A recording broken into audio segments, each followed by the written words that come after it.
Hey everybody, it's Zach from Myshire Farm. Today we're doing a video about our feed. Now we did do a video maybe a year and a half, 2 years ago about our feed, but we're updating it for a couple different reasons. Number one, we're going through another feed company. They are still local, they're still based out of Ohio, in Greenville, Ohio. However, they have distributors all throughout the U.S. really. I mean, it's limited, but they still have distributors.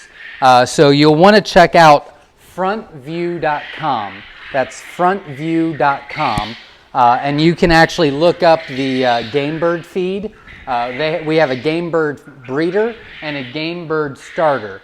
And it'll actually give you all the ingredients and the percentages and all that stuff on there. So I'm just going to go over it quickly because you'll be able to look this up on your own, but I'll kind of give you our process.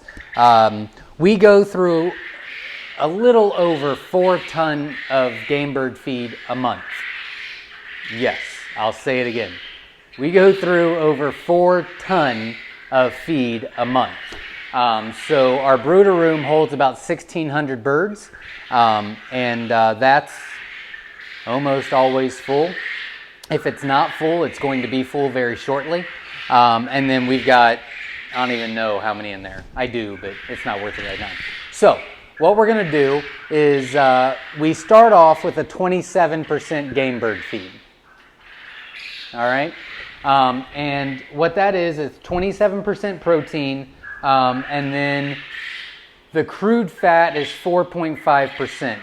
Those two things are pretty much the only two things I look at as far as a starter goes. Now we feed those from day 1 until they're 8 weeks old for non-jumbos. So for standard size, we feed them for the first 8 weeks. For jumbos, we feed them for 10 weeks on the 27%.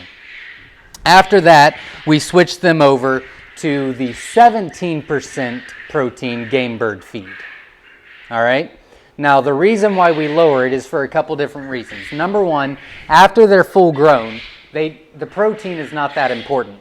But, for example, the calcium, which is very important for egg laying, the calcium in the starter is 2%.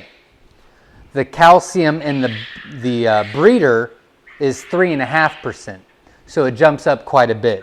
There's some other things that jumps up as well that you can see on there, but we're very, very happy with them. Hopefully you can find a distributor local to you. We highly recommend this, and you can look over all that, but mainly what I want to talk about is when to switch over. I get a ton of questions weekly as far as, is this 28% protein good enough for my layers? And the answer is probably not.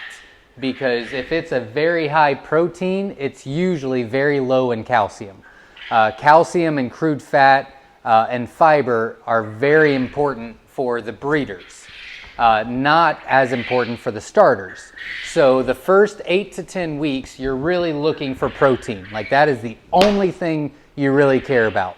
After the 8 to 10 weeks, you don't need to worry about the protein.